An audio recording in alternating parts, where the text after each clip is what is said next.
Okay, pnawn da, even though you've still been in the same room all day.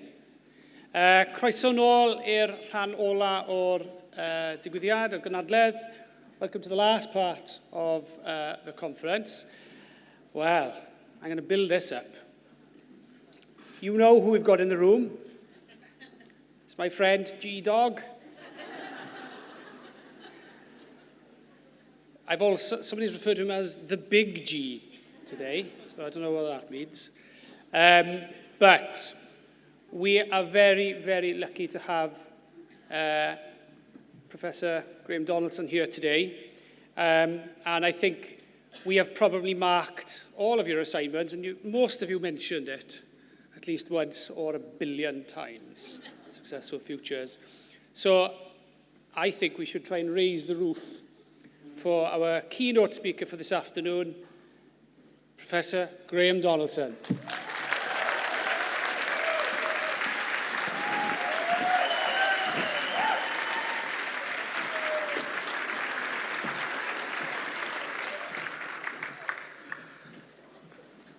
Good afternoon, everyone. He does that every time. He does that every time. It's so embarrassing. Genuinely, it's a real pleasure for me to be here. This is the third of these conferences that I've had the chance to participate in. Why it's important for me is because I learn so much in the course of the time that I spend with you. And I want to say a little bit about some of the things that I think I've picked up from this morning's session. But I want to kind of set what we're doing here in Wales in a wider context, because if we look internationally at the moment, look across the world, there's an international conversation taking place which is more fundamental in terms of education than anything I've experienced in my career. And that question is a very simple one, but also a very hard one. The question is, why do children go to school? What's the point? Why do we make children go to school? What's the point of what they are going to get during their time at school? And it's only relatively recently that we've started asking that question. We've kind of taken it for granted that we knew why children went to school, and it was a good thing to go to school, and the longer you spent there, the better. And the better you did in examinations, that was the definition of a good education. But there's a discussion taking place internationally which is about the purposes of schooling, what it is that young people need to get from their time at school that's going to equip them for a life that's going to take them throughout this century and into the next century. So it's a big question for all of you as teachers and with your careers ahead of you. It's just the importance of the job that you do in terms of those young people and the lives that they are going to lead. And Wales, in terms of that international conversation, is one of a number of countries that's doing some quite radical thinking about why children go to school. What's the nature? What does it mean to be a teacher? What's the nature of the kind of learning that young people ought to engage in during their time at school?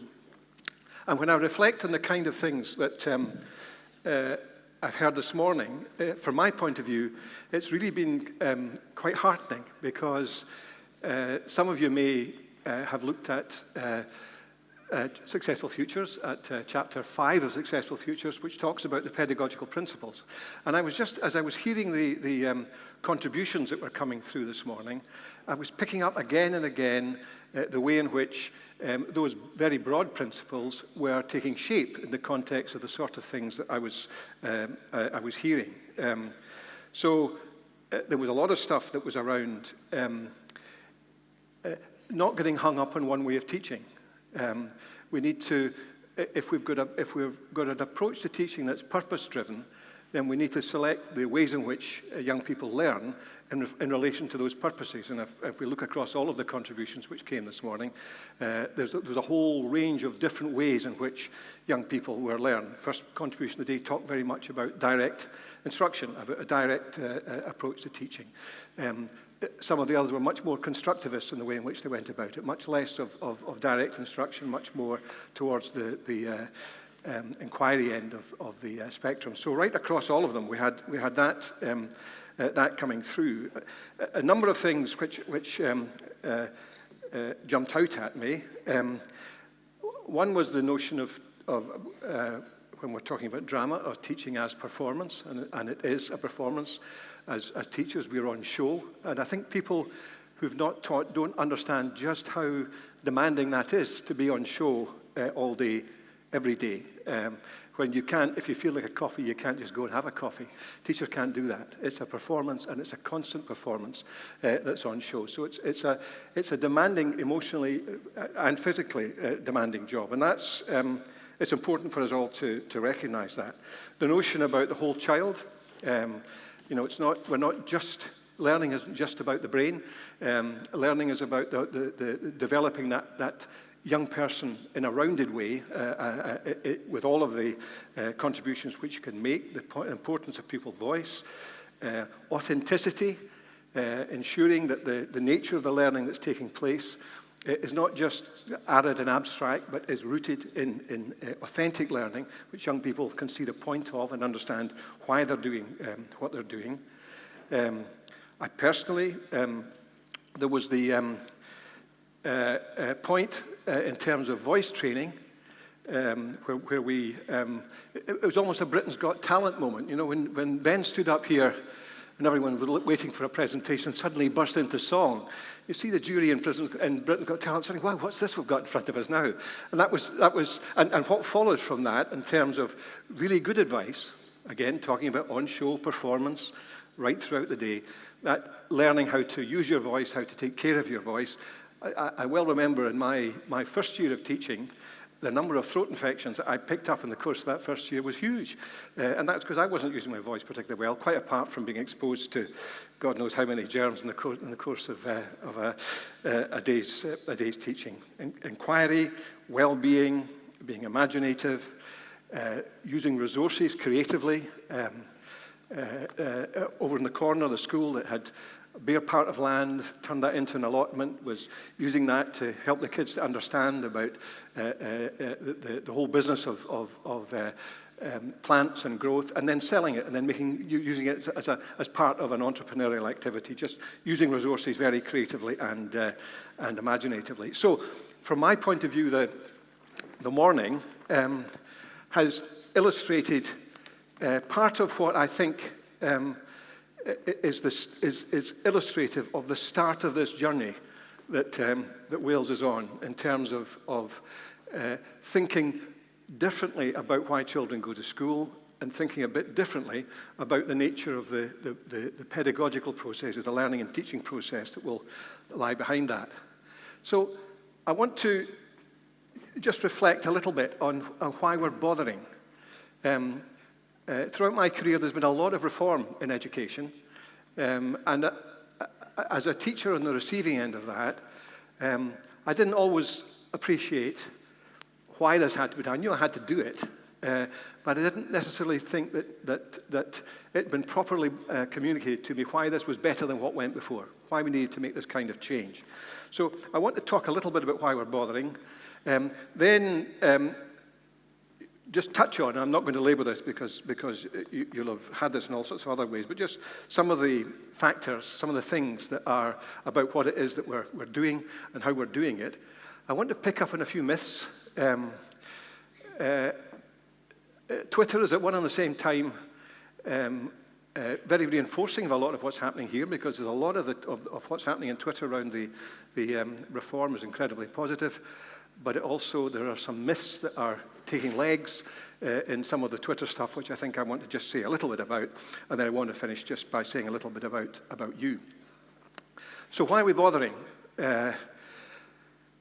Partly, it's because of the first two there. It's because the nature of the world that we now live in, and the world that those young people who are going to be alive right throughout this century into the next century are living in, is different in a way that wasn't true in the past. That both the nature of change and the pace of change is different, qualitatively and quantitatively different from that which I experienced during my career. And that poses a big question for us.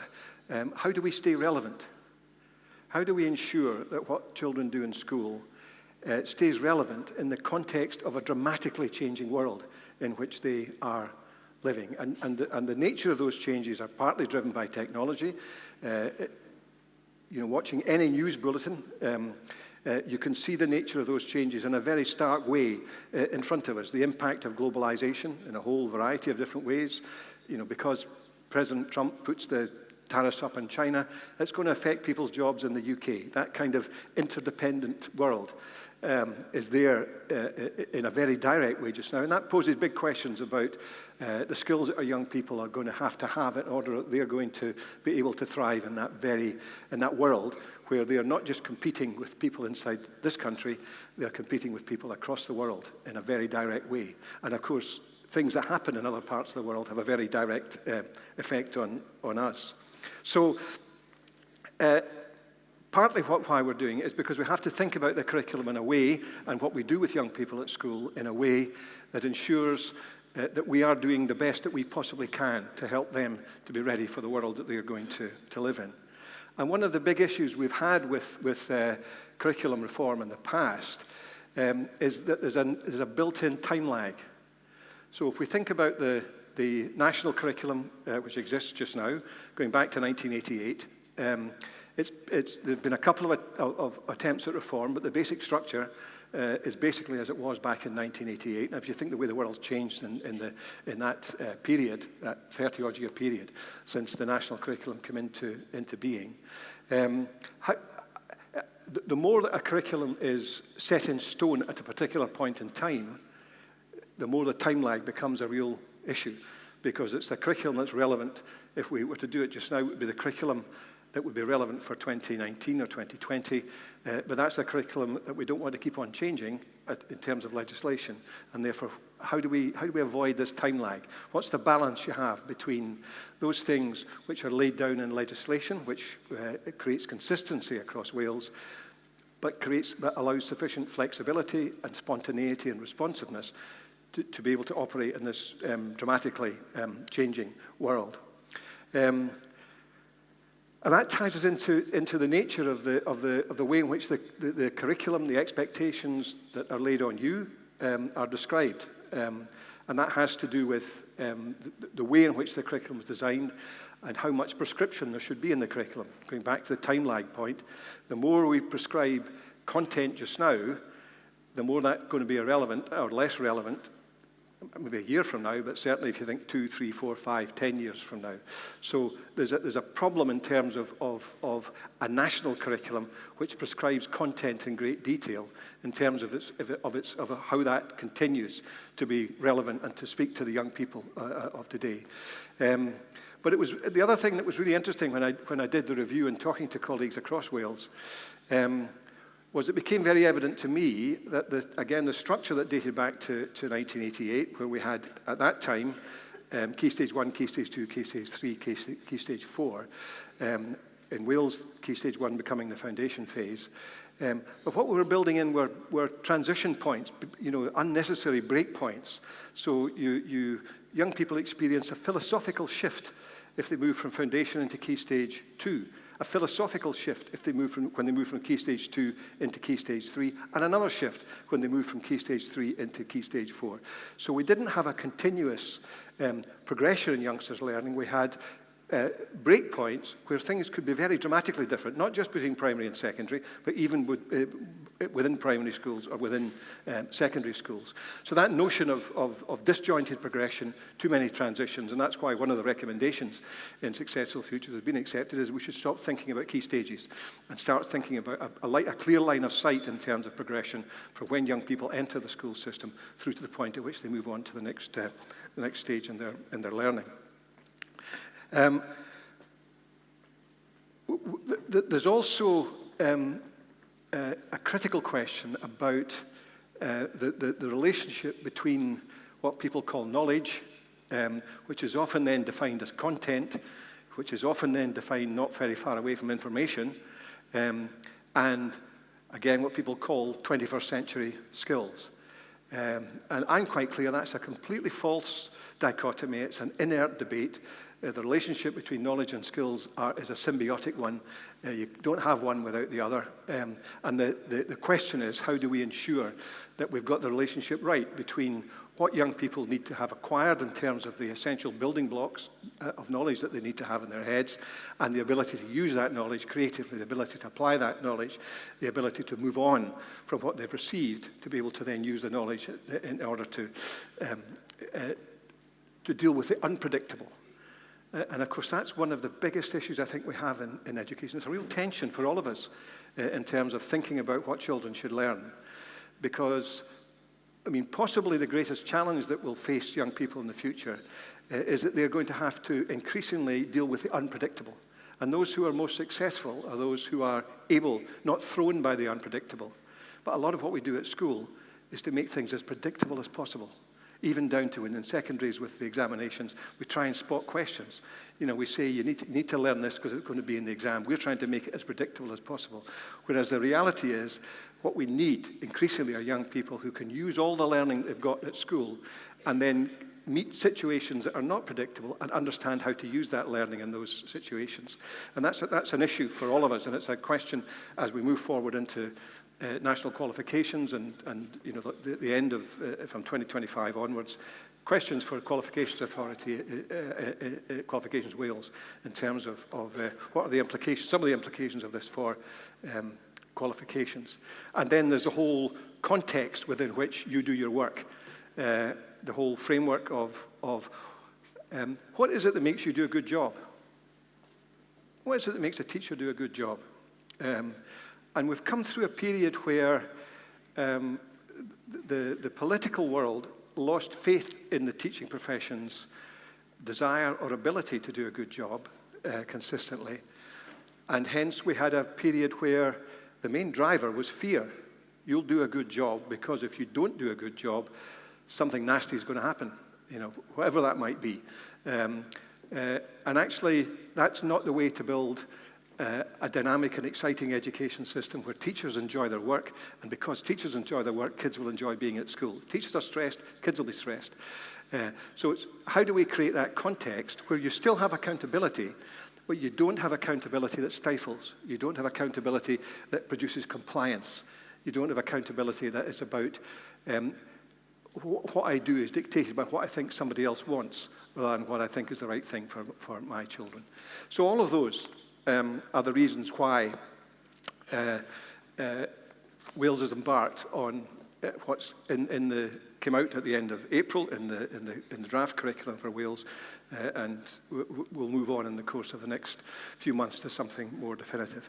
But the biggest single difference are these four purposes. Because what we've had up until now is a coverage-based curriculum. That the responsibility of a school has been to cover a predetermined curriculum. Not to ask why, not to probe whether or not this is the right thing for children. The responsibility has been to cover a predetermined curriculum. What we're moving to here is a purpose-driven curriculum.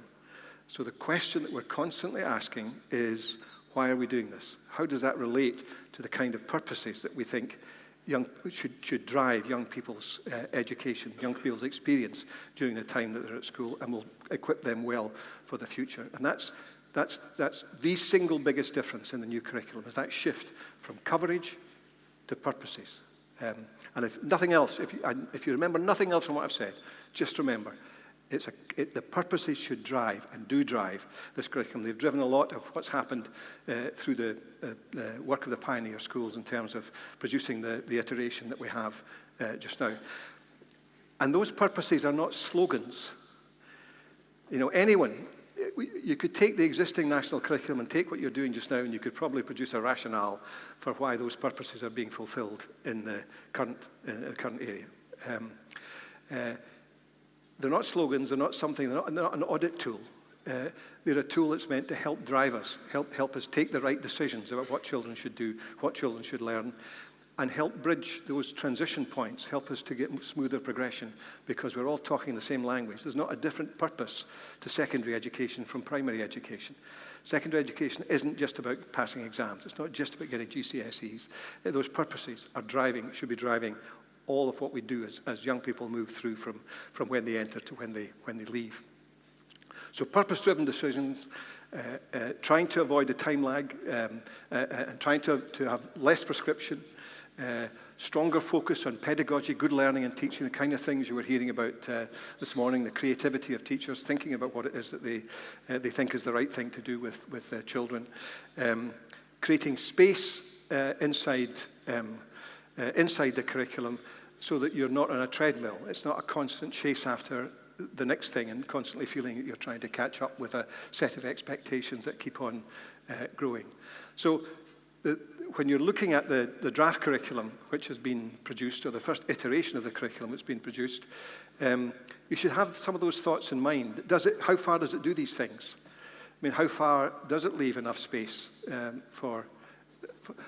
to help you to put the joy back into teaching and learning? Does it leave enough space for genuine experiences that are not just there because it's specific to a piece of learning, but experiences which young people need to have and won't necessarily get anywhere else?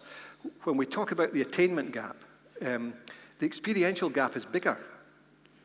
You know, the background that somebody comes from, of course, has a huge effect in terms of how they perform, in terms of our traditional attainment at school, and that's absolutely vital that we address that. But at the same time, if we don't give those young people from more disadvantaged backgrounds in particular a range of experiences that broaden them as people, that help them to grow and develop as people, which they're not necessarily going to get in the context that they're living the rest of their lives in, then we're doing them a grave disservice. So the role of the school is not just a pursuit which is designed, a pursuit of learning which is intended ultimately to lead to GCSEs and A levels. It should be about much more than that.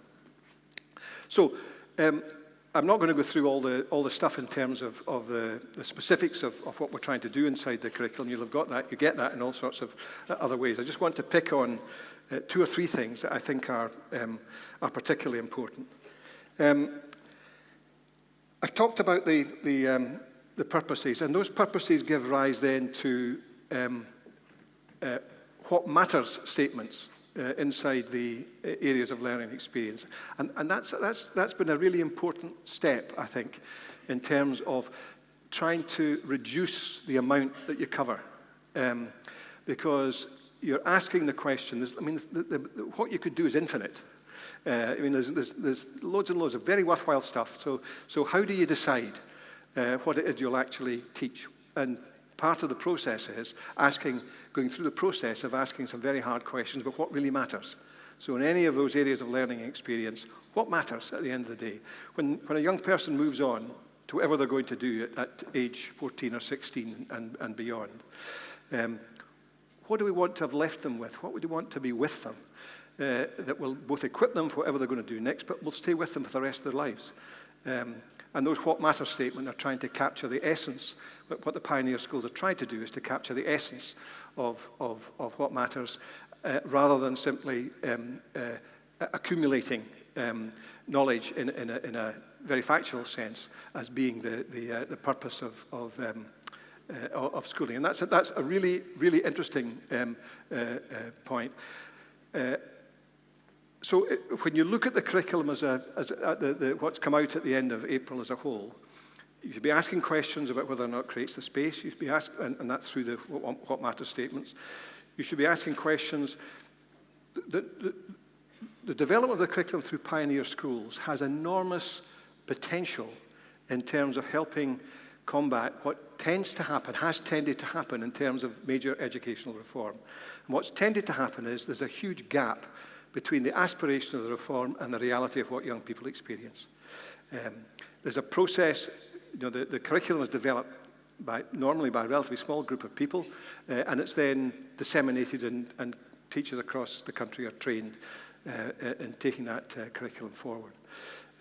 What this curriculum is trying to do through the Pioneer Network is to say, wherever you are in Wales, wherever you are, there'll be a school and teachers who've been very intimately involved in this process who are near to you and that you can draw on and work with in order to help spread the understanding of what this is about and work with them in order to take it forward. So that Pioneer Network, if it works if we've got it right, if Wales has got it right, will provide that bridge between aspiration and ambition and feasibility.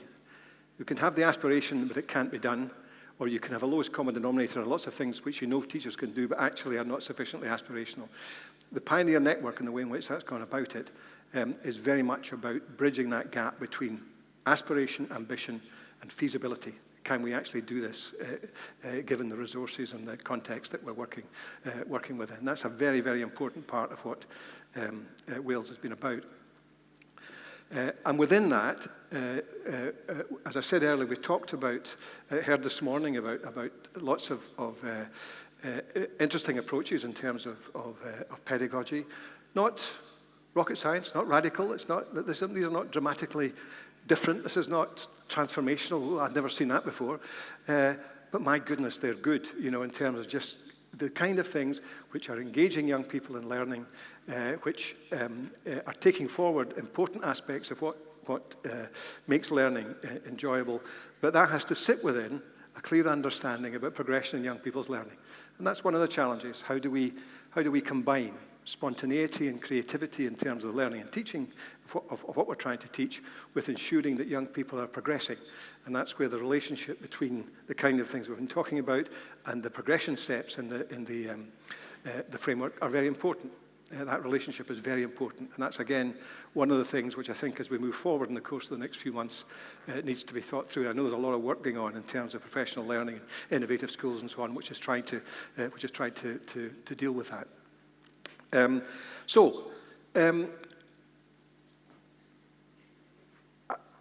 want to go on just to deal with two or three myths which have grown up and which I see and which frustrate me, I have to say, because people are often commenting on a curriculum that doesn't exist. They're commenting on the nature of the curriculum for Wales, which is not the curriculum for Wales. It's something that somehow or other a myth has grown up around what that is.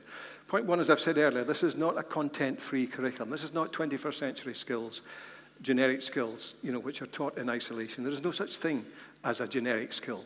Generic skills are only relevant in the context in which you have to use them, and the context you have to use them requires a lot of knowledge in order to be able to do that. So it's how do we get the right balance, and that's partly what they've been trying to do in the work through the What Matters statements, and the Pioneer schools have been trying to do. You need to judge as to how successful you think they've been in that. And one of the questions which needs to be asked, and I would really encourage everyone in this room to engage with the process that's now taking place in Wales. This is not for other people. Co-construction has become a kind of a throwaway line. It's a Wales co-constructs. But what does that actually mean at the end of the day when we talk about co-construction? So co-construction partly means what it's not, and what it's not is a small number of people construct the curriculum and everybody else delivers it. So that's what it's not. So it's, in the first phase, it's engaged as wide a circle of people. 150, 160 schools across Wales have been involved as pioneer schools. But that does not stop. So what we move now to, I hope, is from those pioneer schools become part of a pioneering education system where every school is engaged in that process of taking the thinking forward, of engaging with what's there in order that we arrive at something which is in the best interests of young people in Wales. But co-construction also means that the curriculum, at the end of the day, is what children experience. So the curriculum is not what's been produced. That's not the finished article, what's been produced in April or what will be there next January. The curriculum involves partly the work that's been done, co-construction, in order to create the framework. And then co-construction continues, because the next bit of co-construction is taking that framework and translating it into a form in which is going to work for your children in your school, in your community. So co-construction continues. It's not something that is just about developing a curriculum. It's about a way of thinking of how we arrive at the sort of things that young people should experience. And again, something else that needs to be thought about, and I encourage you to participate in this, something else that needs to be thought about, is where do you draw the line? How much needs to be done centrally? How specific and developed does that framework need to be? in order to create sufficient consistency across Wales. So it's not an atomistic education system where you happen to go to school will dictate the curriculum that you experience. So, and how do you do that? How much of that needs to be specified, and then how much of it is then open to the creativity and ability of the school to take that framework and make it sure that it works and applies in the context of the children in that school. So that's again a very important part of the process that we're now engaged in. I think there's often some misunderstanding about what we mean by what co-construction might mean. The other question, and this mainly operates in secondaries, the other question that bumps around is where have subjects gone? You've got these areas of learning experience. Does that mean subjects don't matter anymore? And there's a sentence in Successful Futures which sums up my view of this, and that is the difference is certainly not that subjects don't matter, but we have a curriculum where subjects are critical to what happens inside the curriculum, but they don't define the curriculum. The previous curriculum, subjects defined the curriculum, so the curriculum was simply about subjects. Back to what I said earlier, this is a purpose-driven curriculum. And therefore, you have to ask the question, and every subject has to ask the question about how can I use, if you're a secondary specialist, how can I use my subject expertise to best effect in order to realise those purposes and take forward the learning of young people. And that includes making sure that they are ready for the next stage if they're going to specialise, take particular subject courses at GCSE and beyond. So subjects have not disappeared. If you look at the what matter statements, certainly mathematics is very clear in terms of how it is structured. But if you look at the humanities, as somebody who's a former history teacher, I can see history in there, absolutely. And as a history teacher, I would be quite excited about the ways in which I can use my skills in order to help young people take forward those what matter statements. But I've always been concerned about the extent to which, because we compartmentalize a curriculum into subjects, that then they tend to become exclusive. So if you're thinking about, a period in history, how far did geography, how far did climate influence those historical events? How far is an understanding of geography essential to understanding history? So we tend to teach history as if it were just a linear process that's self-contained, whereas in fact understanding the past involves a much broader understanding of what's at stake, the nature of the society at the time, the way in which, but as I say, the critical importance, the nature of geography, but also including RE within humanities is very important, because another important question is what was the nature of belief at that time? And particularly as you go back in history, and it's true again now, the role of religion, the role of belief in terms of the way in which societies work is of critical importance in terms of the nature of how that society operated, the kind of experience that people in that society had. So I won't go on about that, but the specific point about subjects still matter, but they serve the curriculum, they don't define the curriculum. And that's a very important point in relation to this new curriculum. And I've really covered the last point about the level of prescription. There's much, much less prescription in the new curriculum, but there are still certain things that you are expected to do. There's still an element which is laid down. You're meant to operate within a framework, and the question remains is just how far that should go. And as with the white paper and the legislation that's going to go through the Senate in the course of the next 18 months or so, it'll be interesting to see where that settles in terms of what legislators and politicians feel about where that line is drawn. And I really would encourage the profession to give those politicians confidence that if they don't have to draw the line, very close to the end, they can trust you, they can trust the profession to take it from where the curriculum, where the national framework ends, and take that to a point at which young people are going to get the kind of very high quality education which all of this process is meant to lead to. So, you are the shock troops. You are the shock troops of curriculum reform, the whole education reform in Wales. Those of us in the profession who've been around rather a long time I've got a lot of unlearning to do, and it's quite challenging, the kind of things you've taken for granted, and you've learned, and you're probably very successful at what you do. And so somebody's coming along and telling you, well, actually, things are changing now, you're going to have to do things a bit different. No, it's difficult. And you're going to have to help people like me. You're going to have to help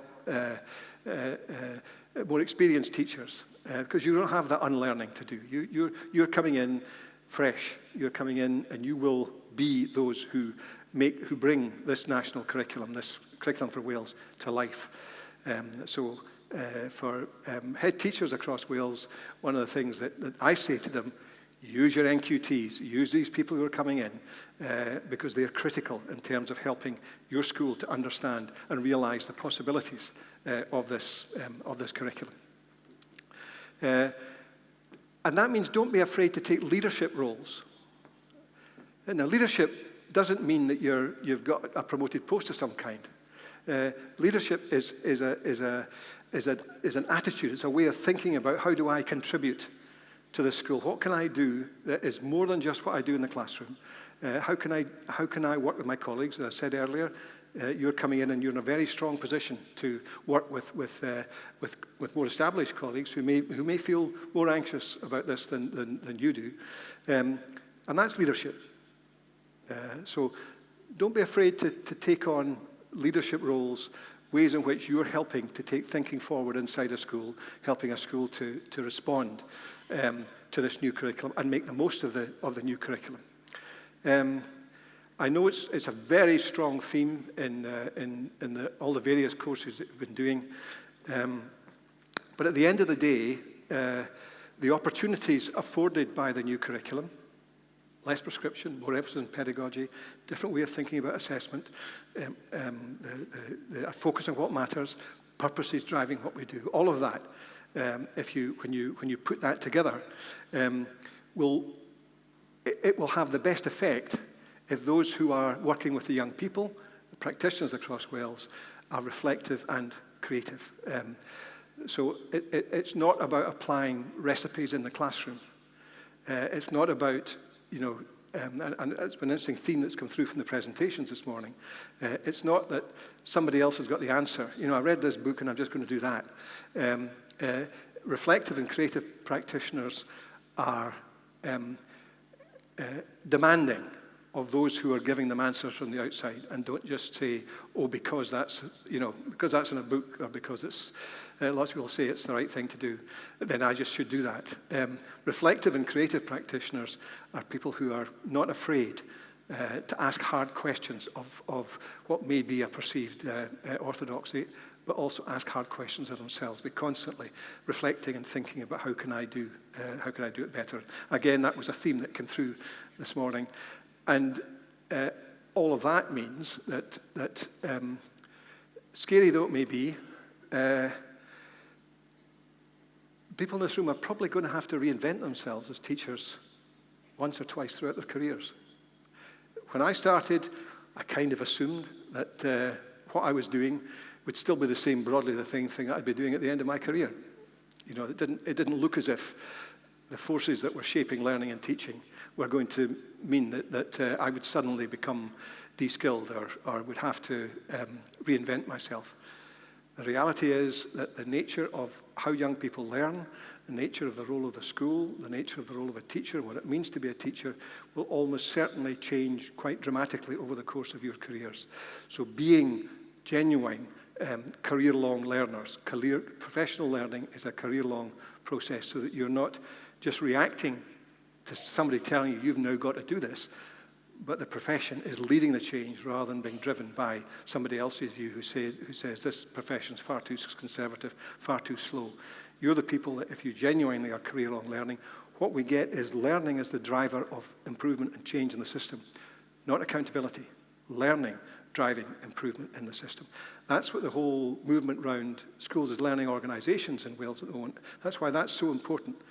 That's the way in which we will get high-quality education, is through learning being the engine of quality, learning being the engine of improvement, not fear, not accountability. And all of that means at the end of the day, you will be purposeful pedagogues.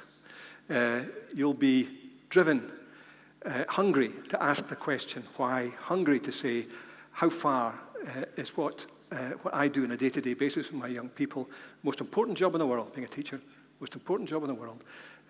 How do I ensure that I'm constantly asking the question, is this the right thing to do? Not only am I doing it well, but is it the right thing to do? And that process is one which is underway in Wales. And the Welsh Government, I think, have shown both imagination and courage in terms of trusting the teaching profession in Wales to be purposeful pedagogues. Go to it.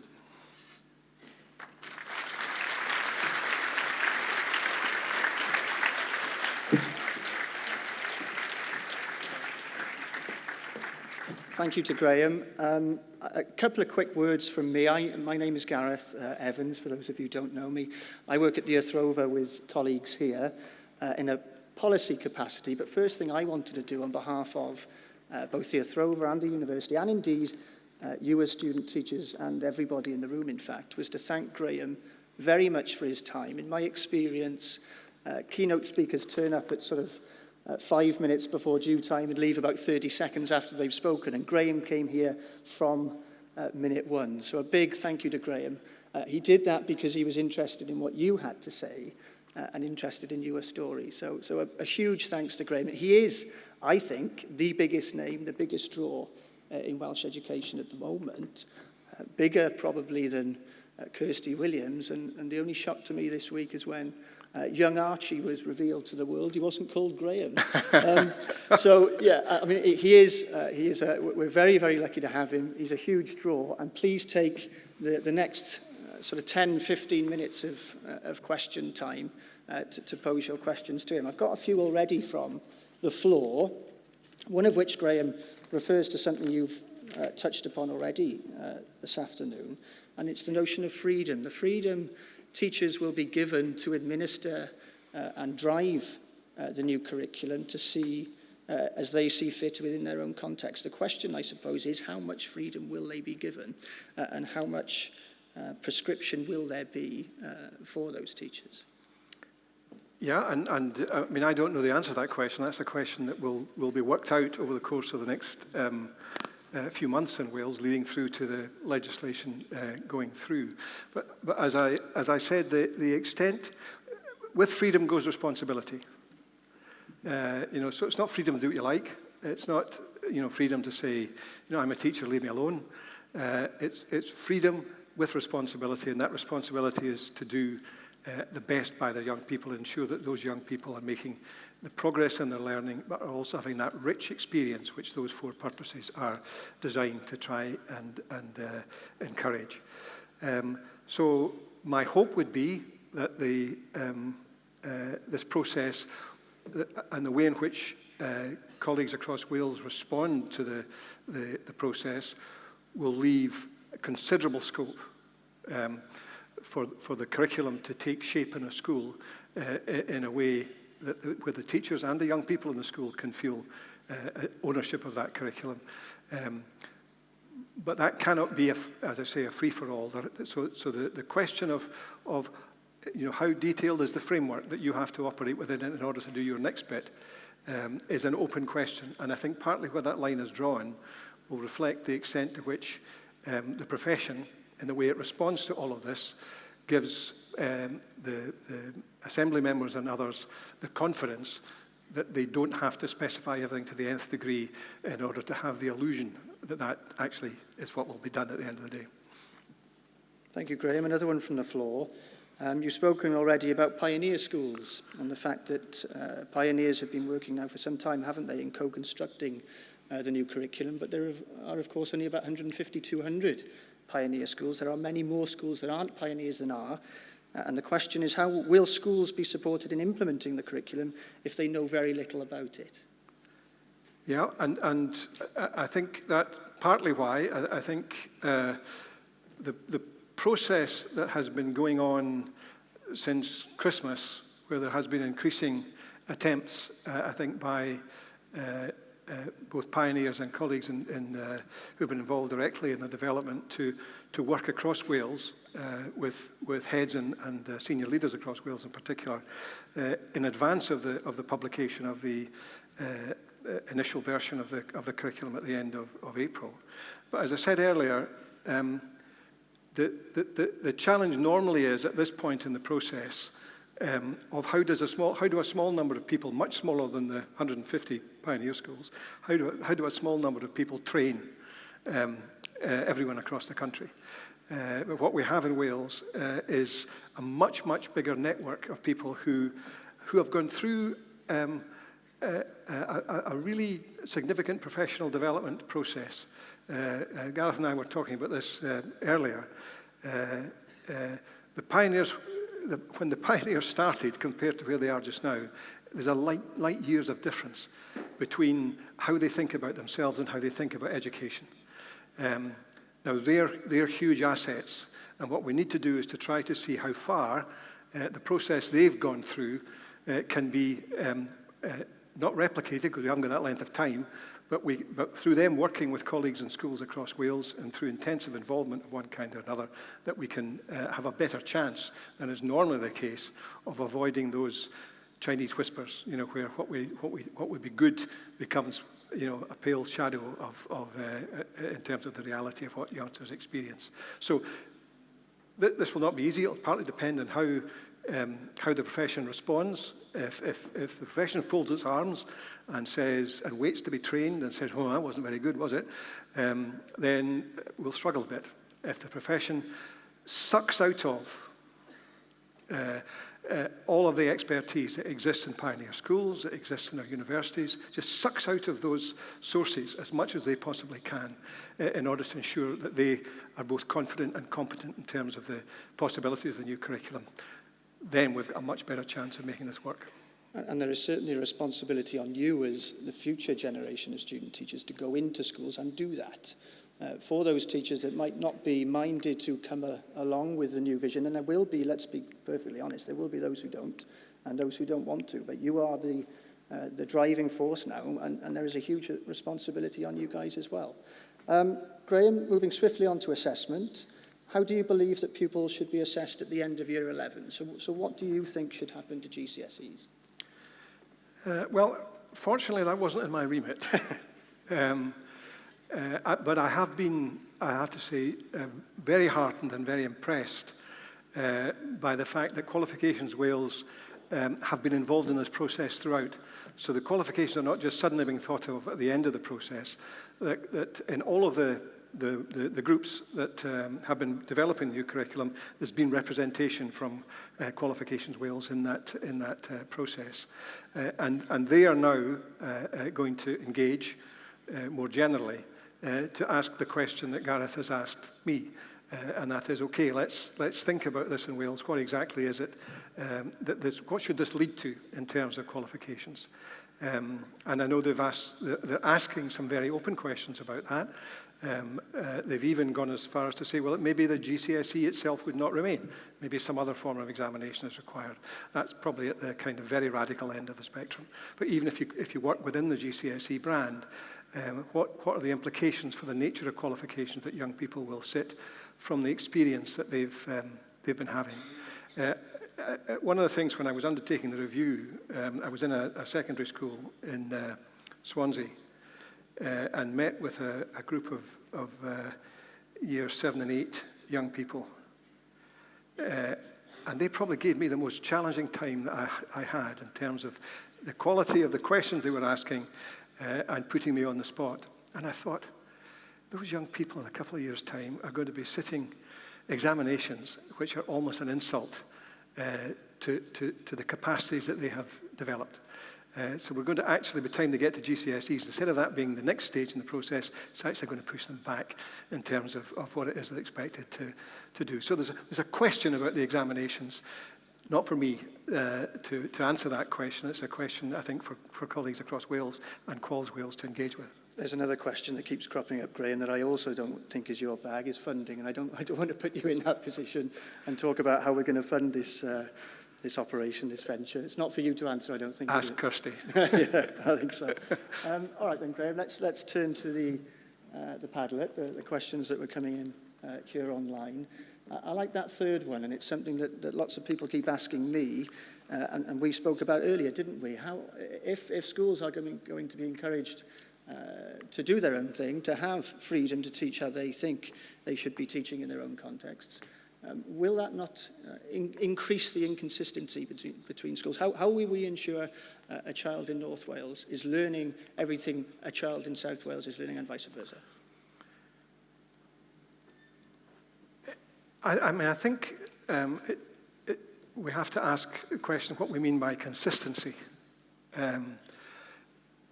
One extreme, there's I think it was apocryphal, I'm not sure, there's the notion of consistency where the French Minister of Education on a Thursday afternoon at 3 o'clock could say every child in France is at this page in the book.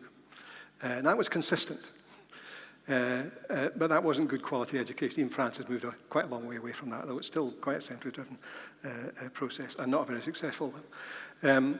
So I think we've got to think what we mean by consistency. Of course, if you substitute the word creativity for inconsistency in that question and said, is there a possibility that creativity across schools and even within classes will be present? Because inconsistency, creativity is the kind of complement to inconsistency. So I think the key question is whether or not, and that's the question I talked about earlier, whether or not within the framework, and within the framework of what matters, within the framework of expectations that are laid down there, the reference points that are there through the progression steps, will help to produce sufficient consistency across Wales, so it's not an atomistic education system, but not uniformity across Wales. Not every school is doing the same thing in the same way. And part of the belief that lies behind all of this is that you need to strike the balance between necessary consistency, but consistency doesn't mean uniformity, and leaving the scope for creativity. And that's as I say, that's a question that the pioneer schools have answered to their satisfaction with what they've produced up until now. It's now a question for the broader profession and the rest of Wales to consider. We've run out of time, Graham, I'm afraid, but there's one final question that I'd like to ask, and we normally end with, and it's your advice to everybody in the room, the student teachers here today. What would you say to them moving forward as they start now their careers in schools? What messages would you give them, and what are the key skills you think they need now in this new era of successful futures? Yeah, I think my last slide kind of answered that question. I think big messages are keep learning. You'll never be the finished article. None of us are. Even your distinguished lecturers and professors are not the finished article in terms of being teachers. So keep learning. All of us need a bit of humility. Be wary of snake oil. Be wary of those on the outside who tell you they've got the answer. And you just need to do it this way and everything will be fine. I get slightly concerned with some of the stuff that's happening just now around what works. And there was a slide earlier that I think picked this up quite nicely. It's a Dylan Williams quote, actually, but the notion of what works, that should be what might work. Because really, at the end of the day, it's you need to have a repertoire. You need to have a strong sense of purpose, know what it is you're trying to do, have a repertoire of skills that you can draw on, understand the nature of the various needs that there are in your class in terms of those youngsters are all individuals, they're not just a lump of kids. You need to understand those kids as individuals. And then the skill of the teacher is to put all that together and then to be able to support their progress in learning through assessment, which is about looking forward, not judging where they've been, but helping to get them where they want to get to.